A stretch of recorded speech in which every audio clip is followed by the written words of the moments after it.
नमस्कार दोस्तों, स्वागत है आपका ड्रीम रीडर इंस्टीट्यूट में। तो हम वही सीरीज़ कंटिन्यू करेंगे अपनी जो हम करते आ रहे हैं। मैथ के PYQ करेंगे जो दिल्ली पुलिस में 2020 के अंदर पूछे गए हैं, और जो रिसेंटली एग्जाम्स हुए हैं जितने भी, उनके कुछ क्वेश्चंस जो अच्छे क्वेश्चंस होंगे उनको मैं ऐड करूँगा। ठीक है, तो ये सेट नंबर तुम्हारा कौन सा होगा? ये सेट नंबर होगा तुम्हारा 6 या 7 सेट नंबर होगा। मैं इसे कंफर्म कर दूंगा। ठीक है, और प्रैक्टिस करते रहना। तो वीडियो को पॉज करना है पहले तुम्हें क्वेश्चन पढ़ने के बाद, या फिर क्वेश्चन खुद पढ़ना, उसके बाद मेरी एक्सप्लेनेशन सुनना, क्वेश्चन को मैं कैसे एक्सप्लेन कर रहा हूँ और किस अप्रोच से फॉलो कर रहा हूँ, मतलब किस अप्रोच से मैं क्वेश्चन को कर रहा हूँ। ठीक है, तुम पहले पॉज करोगे क्वेश्चन आने के बाद, मैं क्वेश्चन को बड़ा कर दूंगा, वैसे ही तुम पॉज करना वीडियो को और उसके बाद खुद अटैम्प्ट करना उस क्वेश्चन को, क्या कहते हैं, और उसके बाद ट्राई करना क्या आता है क्वेश्चन को अप्रोच करने की। ठीक है, चलते हैं पहले क्वेश्चन की तरफ।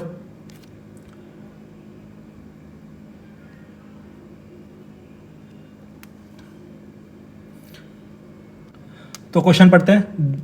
The length of the rectangular plot is 15 metre more than the breadth if the cost of the fencing the plot at the rate of 16.50 per metre is the rupees is in 4950, then what is the length of the plot? तो मैं हिंदी के अंदर पढ़ देता हूँ question को। एक आयताकार भूखंड की लंबाई उसकी चौड़ाई से 15 मीटर अधिक है। यदि 16.50 रुपये प्रति मीटर की दर से भूखंड की बाड़ को लगाने में लागत 4,950 रुपये आती है, तो भूखंड की लंबाई बतानी है। तो है कुछ नहीं क्वेश्चन के अंदर। क्वेश्चन के अंदर एक कहता है आयताकार प्लॉट है रेक्टेंगुलर, उसकी जो लेंथ है वो 15 मीटर ज़्यादा है ब्रेड्थ से। और तुम्हें पता है क्या कहते हैं, जब ये मान लो तुम्हारा रेक्टेंगुलर प्लॉट हो गया, जब तुम इस पर क्या कहते हैं फेंस लगाओगे, फेंस मतलब बाड़ लगाओगे, चारों तरफ खंबे गाड़ के तार लगाओगे, तो तुम पर्दी पे ही तो तार लगाओगे। ये तो है नहीं कि कहते हैं यहाँ पे तार लगाओगे तुम, इस एरिया के अंदर इसी पे तो तार लगाओगे तुम। ठीक है, और तुम्हें ये पता है क्या कहते हैं, तार लगाने के लिए पैरामीटर लगाएंगे, परिमाप लगाएंगे। परिमाप कितना होता है कहते हैं रेक्टेंगुलर का? रेक्टेंगल का पैरामीटर क्या होता है? 2 × L+B। और जब उसे 16.5 से इंटू करेंगे, जब इसे इंटू कर देंगे 16.5 से, तो ये तुम्हारी कॉस्ट निकल के आ जाएगी 4,950 रुपये पूरी फेंस की। ठीक है, अब तुम्हें ये पता है क्या कहते हैं, तो फिर इसे 16.5 से डिवाइड कर देंगे उसका परिमाप निकालने के लिए।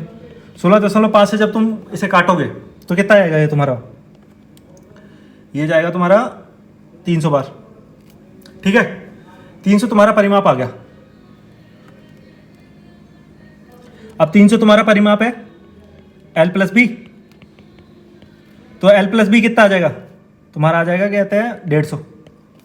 अब तुमसे ये कह रहे हैं कहते हैं जो उसकी लेंथ है वो 15 ज़्यादा है कहते हैं ब्रेड से, जो इसकी लंबाई है वो चौड़ाई से 15 ज़्यादा है। ये मान लेते हैं जो इसकी लेंथ है वो x+15 है, और ये तुम्हारी x है, तो ये 150 हो गई।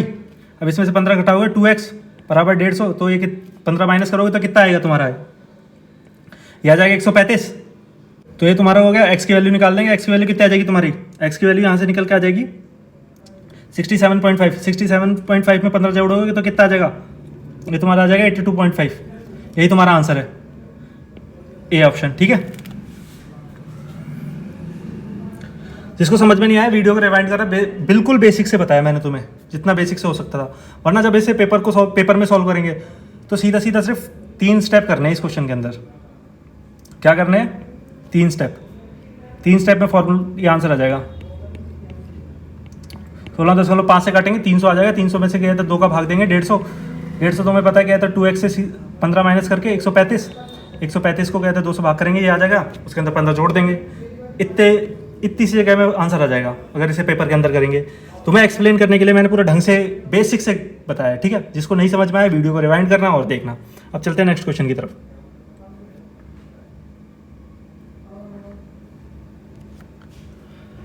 A man travels for first part of his journey at 160 km per hour, and the second part is 240 km per hour, and covered a total distance of 3,840 km to his direction in 20 hours.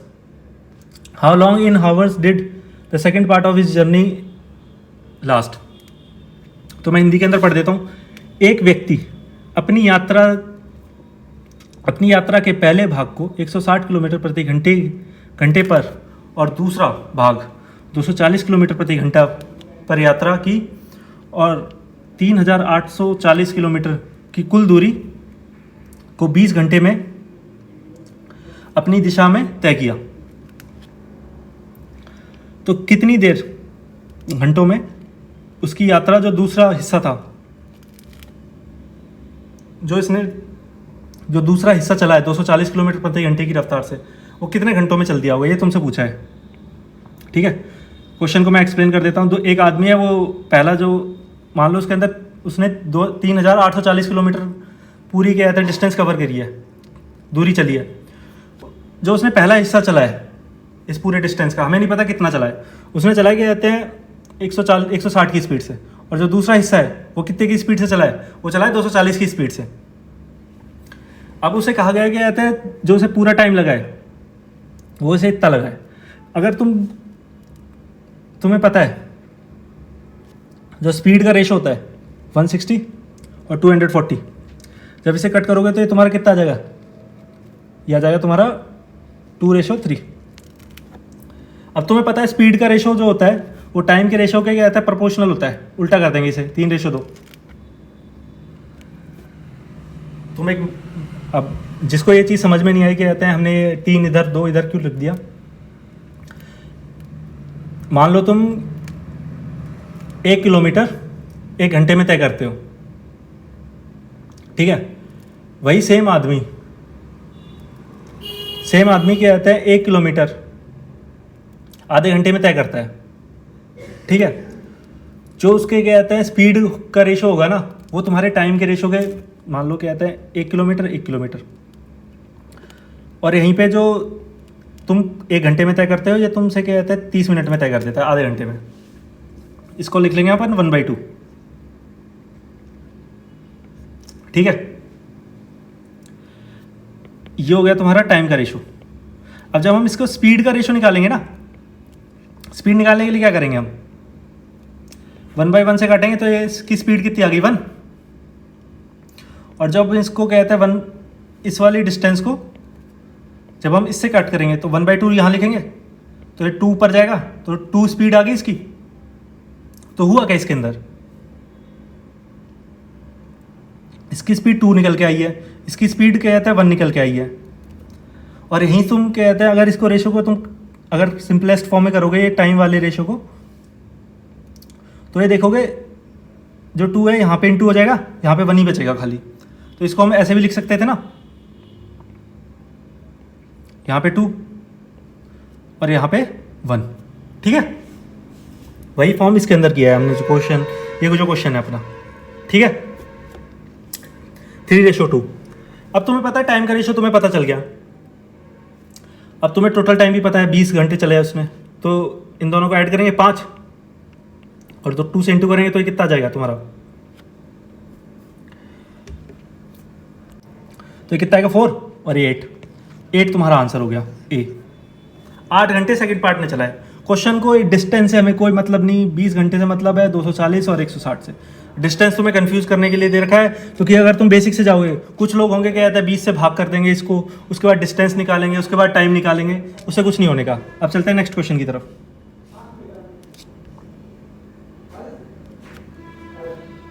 The smallest number which when divided by, तो हम कहाँ थे, तो इसके अंदर 10, 12, 10 and 11 leaves the remainder 11, 9 and 10 respectively. तो मैं हिंदी के अंदर पढ़ देता हूँ. वह सबसे छोटी संख्या ज्ञात कीजिए जिसे 12, 10 और 11 से विभाजित किया जाता है, तो शेषफल क्रम से 11, 9 और 10 आता है.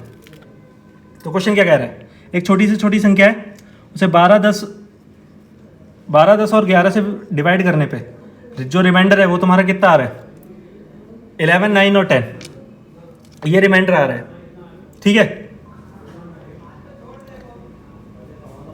अब तुमने देखा क्या कहता है, तुम ये चीज़ अगर तुमने नोटिस की, 12 माइनस 11 कर रहे हैं तो यहाँ पे आ रहा है 1, 10 माइनस कर रहे हैं यहाँ पे 9 कर रहे हैं तो ये आ रहा है 1, और 11 माइनस कर रहे हैं 10 तो यहाँ पे आ रहा है 1। इसको इससे माइनस किया तब भी 1 आया, इसको इससे किया तब भी 1 आया, और इसको इससे किया तब भी 1 आया। ठीक है, अगर तुमने ये चीज़ सब क्वेश्चन के अंदर पकड़ी है तो यही एक क्या कहता है जो ट्रिक थी, वही चीज़ थी जो पकड़नी थी, बाकी एज इट इज़ हो जाएगा क्वेश्चन। ठीक है, अब ले लेंगे हम एलसीएम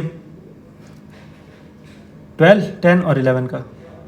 2 6 12, ये 5 और ये 11, ये तुम्हारा एलसीएम आ जाएगा 660।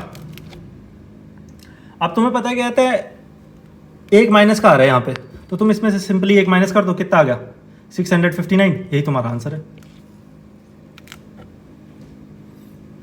ठीक, जिसको समझ में नहीं आया बस ये चीज़ समझने की है क्वेश्चन के अंदर पकड़ने की, इसे देख के कंफ्यूज मत हो जाना, सब में रिमाइंडर अलग अलग आ रहा है और वहीं बैठ के रोने लग जाओ और लेंटर देखो ऊपर मुंह करके। ठीक है, नेक्स्ट क्वेश्चन की तरफ चलते हैं।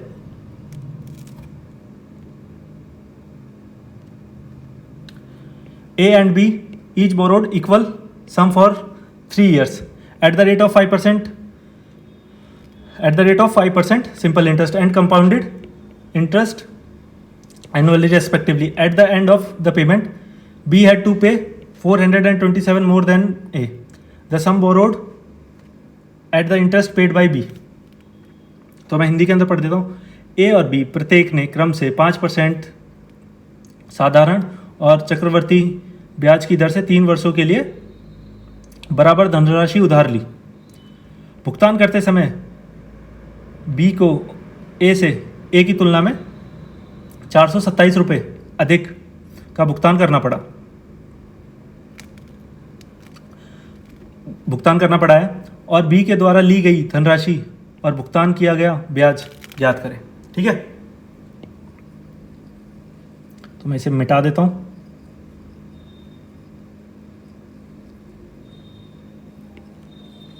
हट जा भाई जल्दी, क्वेश्चन को अटेम्प्ट करो तब तक तुम, ऐसे हटा रहा हूँ। ठीक है, तो इसे क्वेश्चन को करेंगे छोटा, थोड़ा सा साइड में कर लेते हैं। क्वेश्चन के अंदर क्या कह रहा है, क्वेश्चन के अंदर कह रहा है ए और बी है जिन्होंने धनराशि उधार ली है 3 वर्षों के लिए, किसी से बराबर मूलधन लिया है उधार 5% की ब्याज की दर से। 5% एक साधारण ब्याज है और दूसरे ने लिया है चक्रवर्ती ब्याज से, और जो बी है उसने चक्रवर्ती ब्याज पे लिया उधार पैसा, और जिसे कि 427 रुपये ज़्यादा रुपये ब्याज के देने पड़े। ठीक है, अब इसे करेंगे सॉल्व। अब तुम्हें पता है साधारण निकालेंगे तो 5 से 15% सीधा सीधा इंटरेस्ट आ गया। ठीक है, जब इसका कंपाउंड निकालेंगे x plus y plus x into y से निकाल लेंगे अपन, तो ये कितना निकल के आएगा, ये 10.25 2 साल का, इसमें +5 करेंगे प्लस 10.25 इंटू 5/100, तो ये आ जाएगा तुम्हारा 15.25, और ये आ जाएगा 5 से इंटू करेंगे 5 2 10 12 1, ये आ जाएगा तुम्हारा। ठीक है, अब इसको इसके अंदर ऐड करेंगे तो ये आ जाएगा 15.7625। अब ये कितना है 15 में से माइनस करेंगे तो कितना आ जाएगा, तो ये तुम्हारा आ जाएगा 427 के कितने बराबर होगा 0.625। ठीक है, अब दशमलव हटाने के लिए तुम यहाँ पे 0 बढ़ा देना। जब तुम इसे इंक्रीज करोगे तो ये कितना आएगा निकल के, ये तुम्हारा कितना निकल के आ जाएगा, ये आ जाएगा तुम्हारा 56,000। ठीक है, इसे कट कर लेना बेसिकली अगर तुम्हारे पास टाइम हो तो, वरना क्या कहते हैं जब तुम निकालोगे ना दिल्ली पुलिस में, कहते हैं टाइम बहुत है, 1.5 घंटा है, कहते हैं अगर तुम आधा घंटा मैथ को भी दोगे तो ये कैलकुलेशन हो जाएगी तुम्हारी।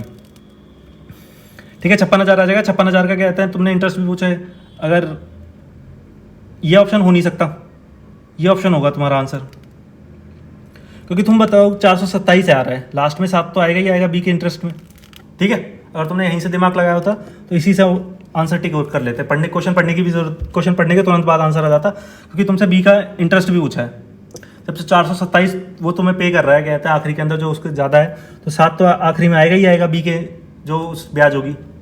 ठीक है, इससे भी तुम्हें आंसर टिक कर सकते थे जल्दी, मतलब क्वेश्चन पढ़ा और आंसर, ये कैलकुलेशन करने की भी जरूरत नहीं है। ये कैलकुलेशन मैंने करके इसलिए दिखाई है क्योंकि अगर मैं स्टार्टिंग में बता देता तुम्हें तो एक इस क्वेश्चन को तुम स्किप करते और ये कैलकुलेशन नहीं करोगे तुम।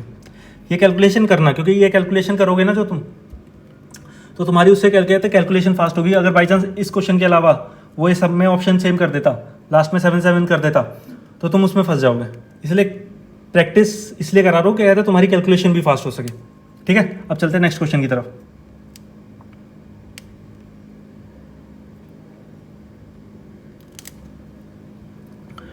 A vendor bought 2 varieties of tea, brand A and brand B, costing 15 rupees per 100 gram and rupees 18 per 100 gram respectively, and mixed them in a certain ratio. Then the sold of the mixture at a 20 rupees per gram, making the profit of 20%. What is the ratio of brand A and to brand B in the mixture? अब मैं हिंदी के अंदर पढ़ देता हूँ। एक विक्रेता ने दो प्रकार की चाय ब्रांड ए और एक ब्रांड बी को खरीदा, जिसका क्रम से 15 रुपये प्रति 100 ग्राम है और 18 रुपये प्रति 100 ग्राम है, और उन्होंने एक निश्चित अनुपात में मिलाया। उन्होंने इस मिश्रण को 20 रुपये प्रति 100 ग्राम पर बेचकर 20% का लाभ कमाया। तो जो ब्रांड ए है वो ब्रांड बी का अनुपात पूछा है। ठीक है तुमसे,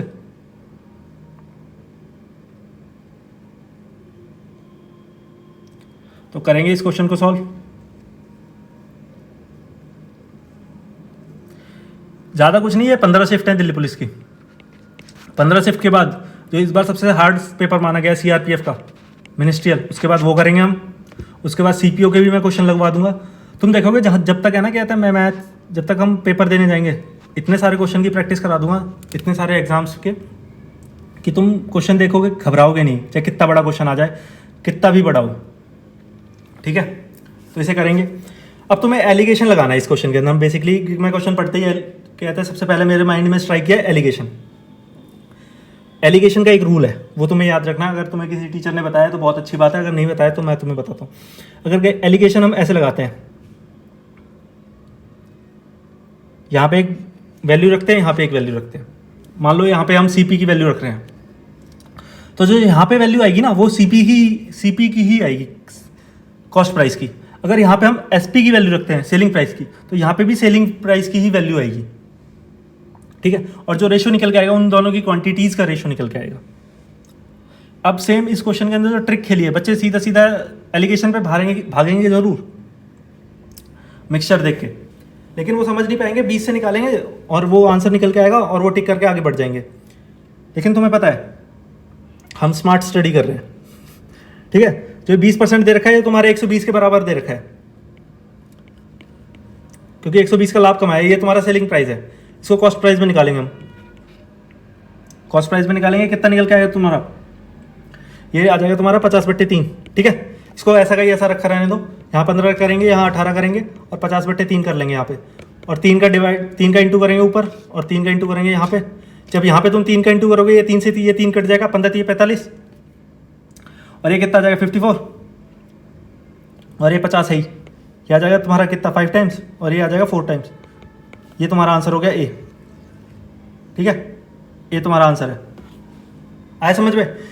एलिगेशन के 3-4 रूल है। अगर तुम एलिगेशन कॉस्ट प्राइस पे निकाल रहे हो, कॉस्ट प्राइस लगा रहे हो, तो जो रेशो निकल के आएंगे नीचे, वो रेशो निकल के आएगा क्वांटिटीज़ का। कितनी कहते हैं ए की क्वांटिटी ले रहे हो, कितनी बी की क्वांटिटी ले रहे हो। और एलिगेशन का एक ये भी रूल है कि कहते हैं जब तुम एक पर्टिकुलर चीज़ पे एलिगेशन लगा रहे हो, मान लो तुम कॉस्ट प्राइस पे एलिगेशन लगा रहे हो, तो सारी वैल्यू होंगी ना, जो तीनों वैल्यू होंगी, सेंटर की भी और दो उस साइड की भी, वो भी कॉस्ट प्राइस की ही होंगी। अगर तुम सेलिंग प्राइस पे वैल्यू लगा रहे हो तो सेलिंग प्राइस की ही सारी वैल्यू होंगी। जैसे इसके अंदर क्वेश्चन को थोड़ा सा मतलब ट्रिकी बनाने के लिए और लापरवाही करने के लिए यहाँ पे सेलिंग प्राइस का वैल्यू दे रखी है, जो 20 दे रखी है, इसे तुम कॉस्ट प्राइस में कन्वर्ट कर लोगे तो क्वेश्चन ईजिली हो जाएगा। ठीक है, अब चलते हैं नेक्स्ट क्वेश्चन की तरफ।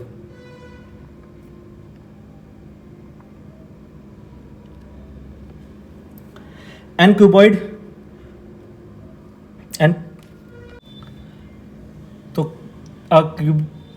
cuboidal crystal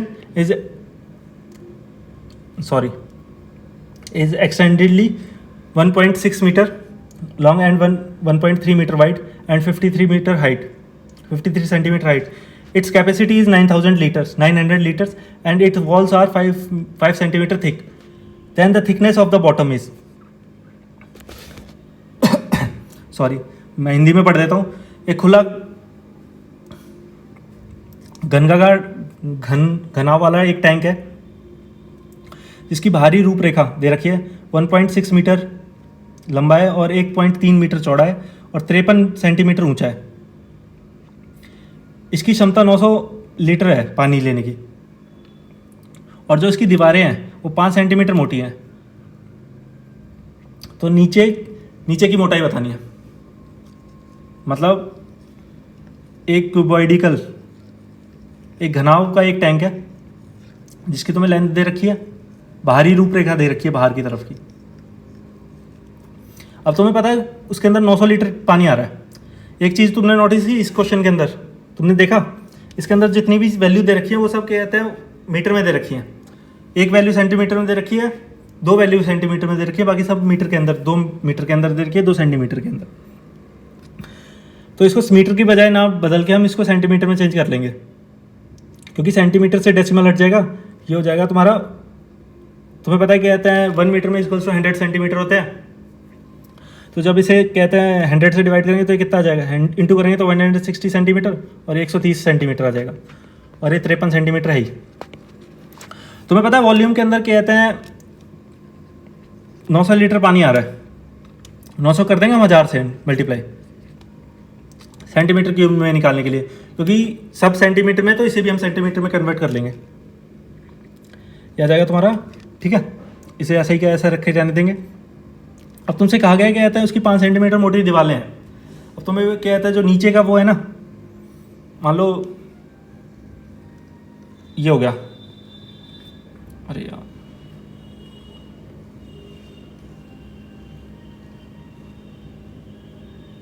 ये हो गया, थोड़ा ऊंचा नीचे हो गया. जो ये चीज़ दे रखी है ना तुम्हें, ये 5 सेंटीमीटर दे रखी है.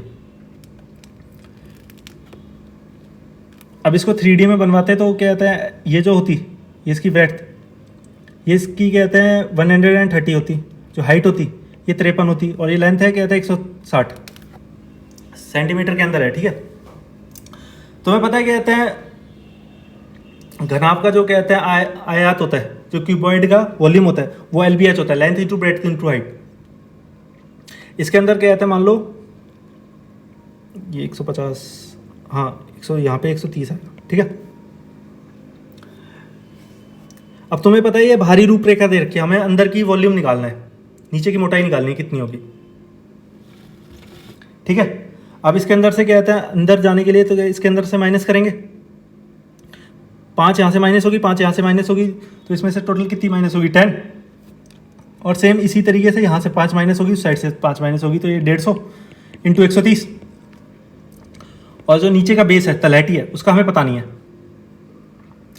तो 53 माइनस x कर देंगे हम, और इक्वल टू में वॉल्यूम कितना है 9000 इंटू में 1000, ठीक है. अब इसे मैं मिटा दूँ, ये तुम्हें समझ में आ गया होगा.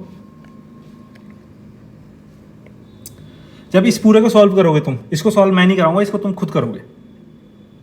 अच्छी कैलकुलेशन है, x की वैल्यू निकालनी है, जो x की वैल्यू निकलेगी ना वही तुम्हारा आंसर हो जाएगा. इसके अंदर मैं तुम्हें आंसर मार्क कर देता हूँ, इसके अंदर है आंसर 3, बी ऑप्शन है. x की वैल्यू निकल के आएगी 3, लेकिन ये कैलकुलेशन तुम खुद करोगे. जो भी वीडियो देख रहे हैं, जितने भी, मतलब मुझे मतलब नहीं फ़र्क नहीं पड़ता, 10-12 लोग जितने भी देख रहे हैं, तुम इस कैलकुलेशन को करना क्या कहते हैं, थोड़ी तुम्हारे ऊपर मेहनत लगेगी ना तो सही रहेगा. क्या कहते हैं तुम सीखोगे क्या कहते हैं कैलकुलेशन करना, भागोगे नहीं पेपर के टाइम पे, क्योंकि पेपर के टाइम पे कैलकुलेशन तुम्हें ही करनी है. अब चलते हैं नेक्स्ट क्वेश्चन की तरफ. A shopkeeper bought 1000 kg of rice, a part of which was sold at 10% profit and remaining at 10% loss, and the loss of 11% was incurred on the whole transaction. What is the quantity for the rice was sold at 20% loss? अब मैं हिंदी में पढ़ देता हूँ. एक दुकानदार के पास 1000 kilo चावल है, 1000 किलो चावल खरीदे, जिसमें से उसने एक हिस्सा 10% के लाभ पर बेचा और शेष 20% की हानि पर बेचा गया. पूरे लेन देन में उसे 11% की हानि हुई. तो हमें बताना जो उसने 20% की हानि पर जो हिस्सा बेचा है वो कितना था. तो करेंगे इसे, इसके अंदर सीधा सीधा एलिगेशन लगाएंगे।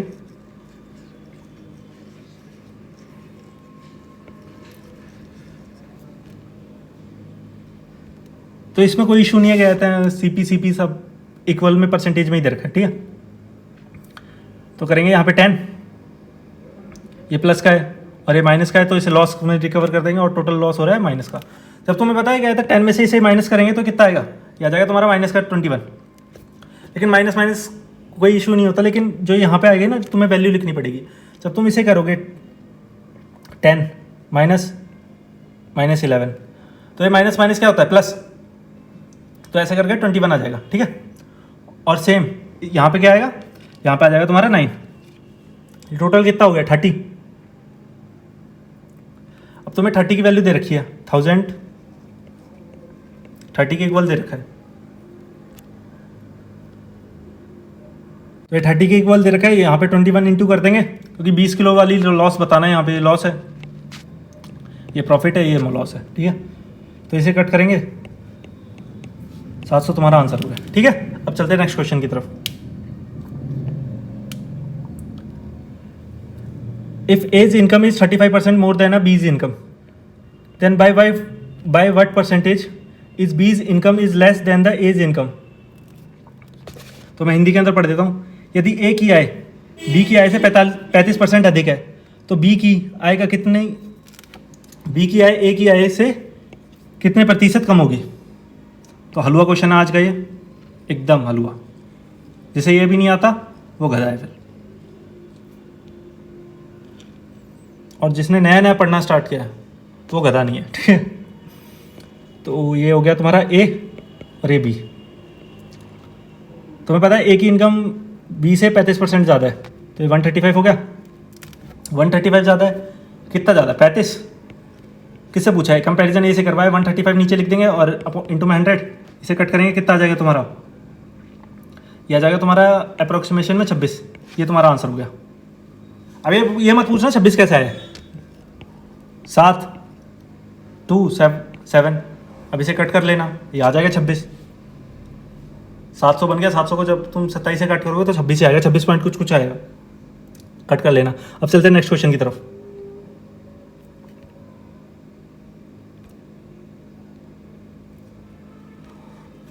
A tank of petrol in a motorcycle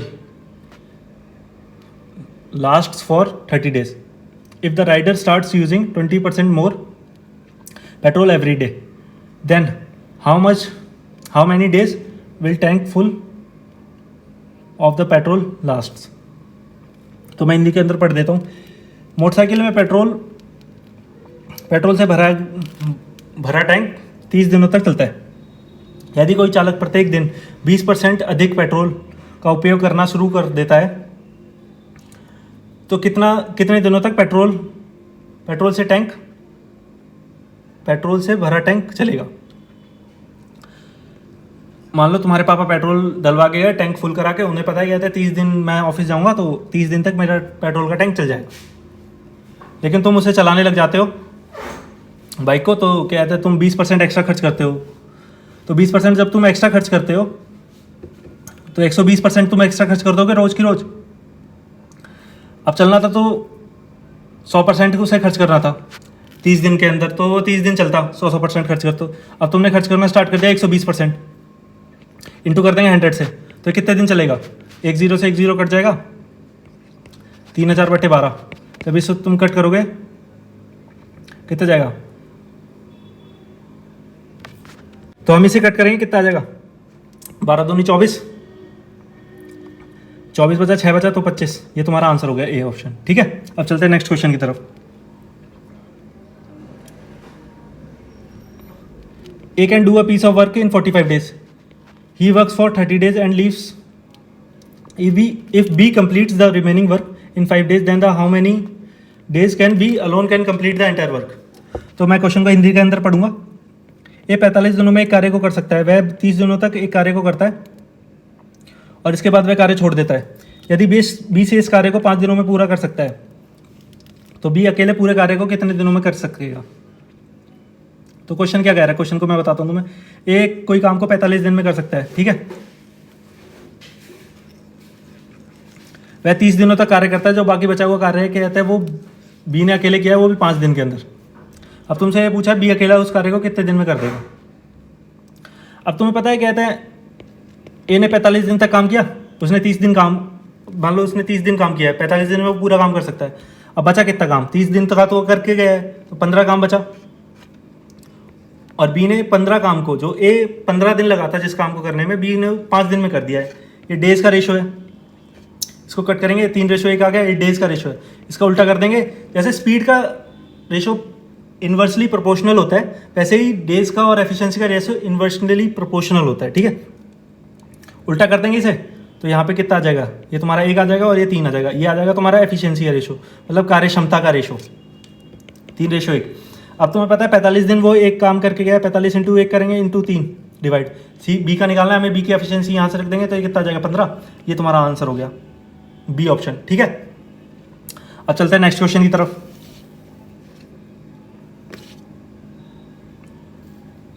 तो ये क्या कह रहा है, क्वेश्चन को करेंगे बड़ा। 2 years ago the average age of the family of 5 members was 18 years. After a new member were added to a family, the average of the family is still same. The present age of the family is added to the member in years. तो मैं question को हिंदी के अंदर पढ़ूंगा। 2 वर्ष पहले 5 सदस्यों के एक परिवार का औसत आयु 18 वर्ष थी।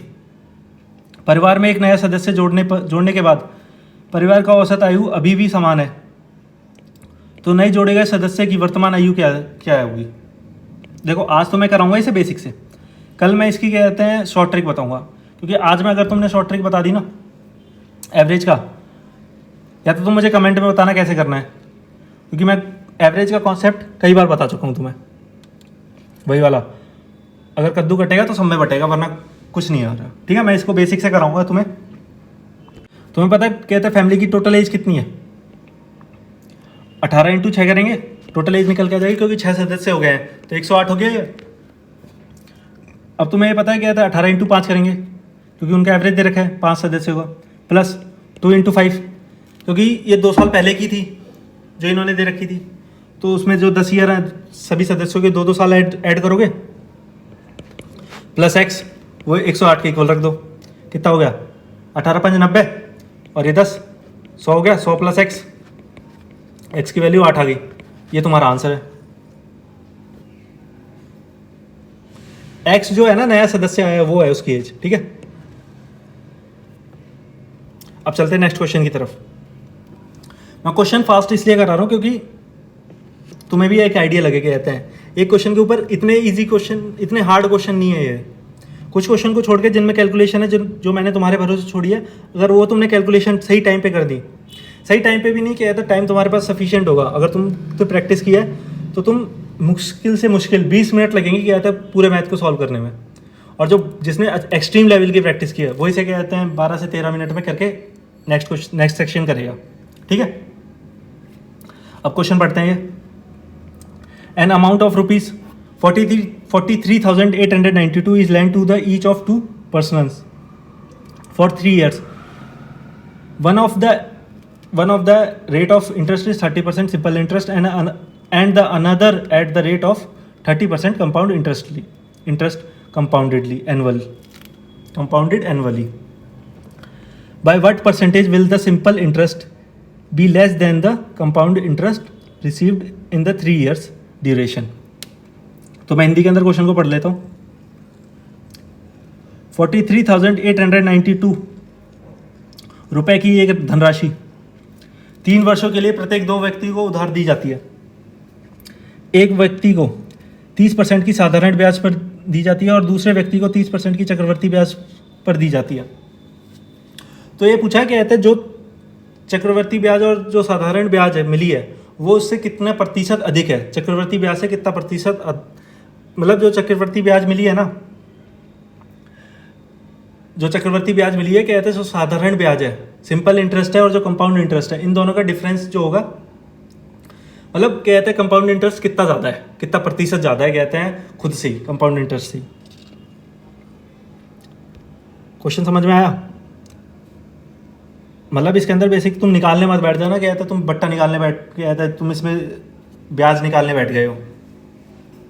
ठीक है, क्वेश्चन को मैं फिर से बता देता हूँ। एक आदमी है जिसने कहते हैं इतने रुपए, एक आदमी को 30% की साधारण ब्याज से दिए हैं, सिंपल इंटरेस्ट से, और दूसरे व्यक्ति को कहते हैं सेकंड पर्सन को 30% से कंपाउंड इंटरेस्ट यानी कि चक्रवर्ती ब्याज पे दिए हैं।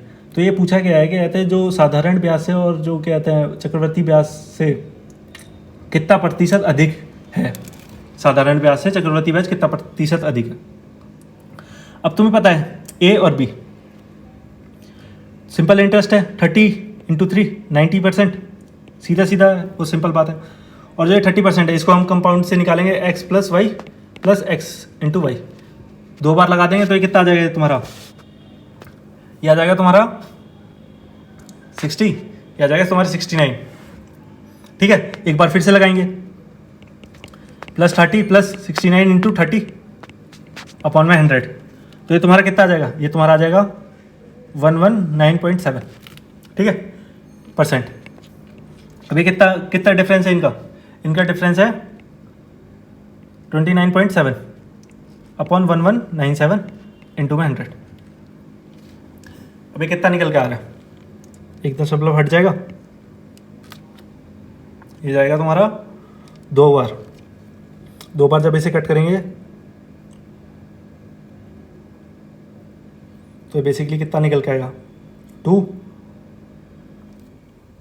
और ये 1197 4 8 19 2 3 2 इतना निकल के आएगा, इसमें से माइनस करेंगे तो मैं कर लेना, बेसिकली इसका आंसर आएगा 24.8। ठीक है, ये कैलकुलेशन तुम्हें खुद करनी है, ये कैलकुलेशन मैं तुम्हारे भरोसे छोड़ रहा हूँ। ठीक है, अब चलते हैं नेक्स्ट क्वेश्चन की तरफ।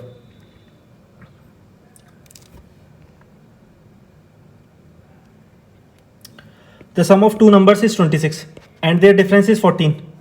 If the 3 times of the larger number is divided by the smaller number, then the quotient is। अब मैं हिंदी के अंदर बता देता हूँ, दो संख्याओं का योग 26 है और उनका अंतर 14 है। यदि 3 गुना बड़ी संख्या का छोटी संख्या से विभाजित किया जाता है तो भागफल क्या होगा। दो संख्याएं उनका कहते हैं योग है वो 26 है, उनका अंतर 14 है। अगर जो बड़ी संख्या है उसको 3 गुना कर दिया जाता है और छोटी संख्या से भाग दिया जाता है तो उसका जो भागफल होगा वो क्या होगा। अब तुम x + y 26 दे रखा है और x - y 14 दे रखा है। अगर तुमने प्रैक्टिस किया तुम सीधा सीधा समझ जाओगे 20 और 6, क्योंकि 20 में से 6 जाएगा तभी 14 बचेगा। ठीक है, वरना तुम करके देख लेना, ये x काटना, यह 2y हो जाएगा, यहाँ पे 12 आ जाएगा माइनस का साइन, y आ जाएगा यहाँ से 6। ठीक है, ऐसे कर लेना, जैसा तुम्हारा मन करे वैसे कर लेना। ठीक है, अब ये तो पता चल गया x 20 और y 6, इसका 3 गुना करना है। 3 गुना कितना होगा 20 × 6, 20 × 3 60 हो गया। 60 को कितने से डिवाइड करना है 6 से, तो कितनी बार जाएगा 10 बार, तो यही तुम्हारा आंसर है। ठीक है, अब चलते हैं नेक्स्ट क्वेश्चन की तरफ। समझ में नहीं आया ना, तुम वीडियो एक बार रिवाइंड करके देखना अगर मन से, अगर तुम्हें समझना है क्वेश्चन, अगर नहीं समझना है तो फिर कोई बात ही नहीं है। अब चलते हैं नेक्स्ट क्वेश्चन की तरफ।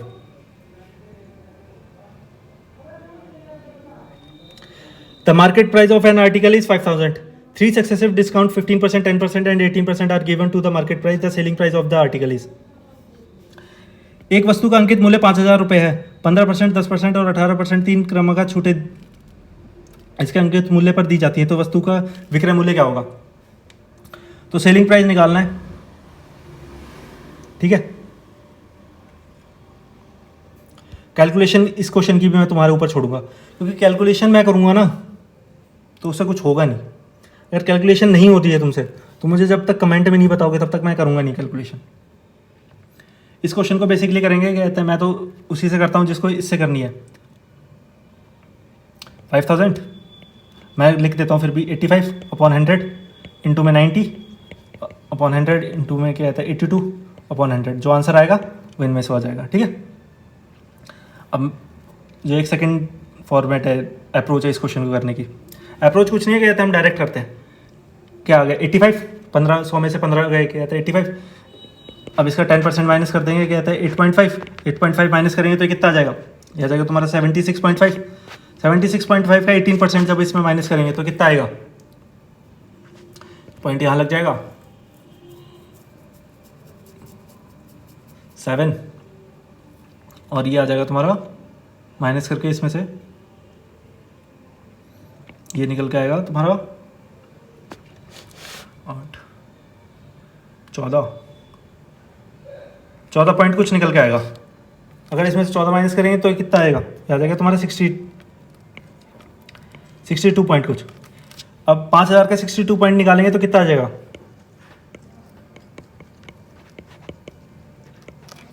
5 2 10 331 3100 कुछ आएगा। ये तुम्हारा आंसर हो गया, ठीक है, क्योंकि ऑप्शन दूर दूर है, इतने पास पास नहीं है ऑप्शन। अब चलते हैं नेक्स्ट क्वेश्चन की तरफ। तो नेक्स्ट क्वेश्चन की तरफ चलते हैं। ये है शायद लास्ट क्वेश्चन है, ये तुम्हारा होमवर्क है। Which of the following is the smallest number. अब इसमें से तुम्हें बताना सबसे छोटा कौन है। 12 को 11 से भाग करके देखना, पॉइंट में 9 कुछ कुछ आएगा, ठीक है, और इसको भाग करके देखना, इसको भाग करके देखना, ठीक है। ये क्वेश्चन सबसे आसान है, इसको करके देखना, और जो सबसे छोटा होगा मैं इसके अंदर आंसर तुम्हारा टिक कर देता हूँ। जो आंसर है 4th वेरीफाई कर लेना, कहते हैं सबसे छोटा यही नंबर निकल के आएगा, ठीक है। अब चलते क्या है, अब सारे क्वेश्चन खत्म हो गए, ठीक है। होमवर्क है वो ज़रूर करना, और जो कैलकुलेशन दी है वो प्रैक्टिस से आएगी, कहते हैं।